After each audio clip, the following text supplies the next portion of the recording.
Hi everybody, welcome to Caketastic Cakes. It's Jen and I'm going to show you how to make a cake out of Dunkin Donuts Munchkins.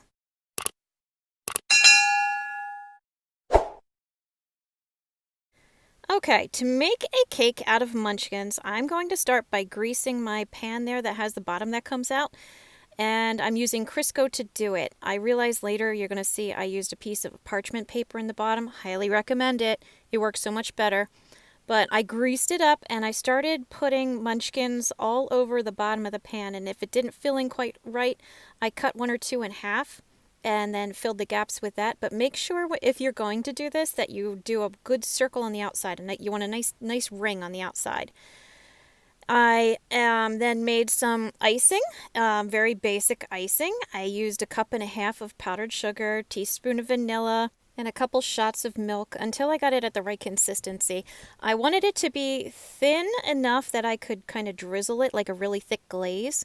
And I don't want it so thick that it's not going to move. Like you can see it's getting real sloppy and loose there. I'm going to show you in a second here. Yeah, you see how it's kind of runny, but it holds its shape a little when it hits the ground? Then you know it's ready to go on top of your munchkins. And the munchkins, when you put them in, make sure you do it like one flavor per layer, so that way the colors and everything are consistent. If you want, I should say. And I'm making the glaze go all the way down through it. You put a lot in there. That's going to glue everything together. Put it in the oven. That little pan went in the oven for 10 minutes at 325, okay? That's going to melt all the glaze and everything and make it stick together. Now I'm making whipping cream. I made 2 cups of heavy whipping cream, whipped it up, added a teaspoon of vanilla. I added 4 tablespoons of powdered sugar to it. Probably could have used a little more, honestly, maybe 5 or 6. Could make it a little sweeter. But I'm making this whipping cream to go between my layers of the cake. Now it came out of the oven. The glaze is kind of hard and crispy, but while it's still hot, it has to be very soon after out of the oven. I put a piece of parchment paper down and another 6-inch pan on top of it, and I'm pressing it down. This is going to make it flat, so I'm not going to have lumps and bumps. You see how it kind of smushed it all? And then I let it cool. Let it cool like that. And then when it's cool, take it out. You can turn it over. See how I press down like that? It makes my little layer pop right out of the pan. And you can see some of the pieces are a little loose, the chocolate at the top. And I'm also using my cake layer separator thing to peel it off that bottom. This is where I said before about the parchment paper. Down first makes it so much better. So what I did there, I added a little more glaze and then put the frame back on it and stuck it in the fridge. And now here I am, having wised up, using parchment paper on the bottom. So I greased it, put the parchment paper on top, put it in the grease sides, grease. And meanwhile, I should mention this, that my Cool Whip, or the whipped cream, that I made, is in the fridge getting cold. You need it really thick and cold, okay? So add a little more grease on top of my parchment paper, and I'm making my layers again. So this time I think it was pumpkin flavored and then plain or cinnamon on top of there. Same idea, nice flat layers. Make sure you work the sides really well.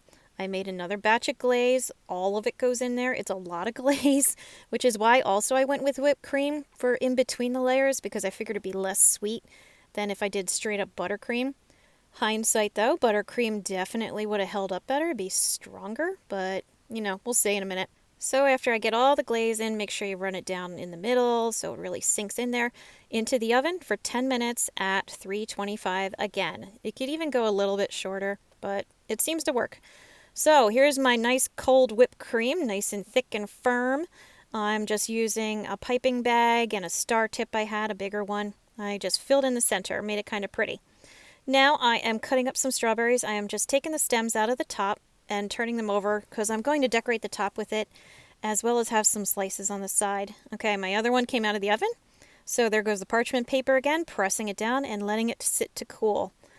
Once you get it cool, then you gotta work that sucker out, and it wasn't easy, let me tell you, but you get it out.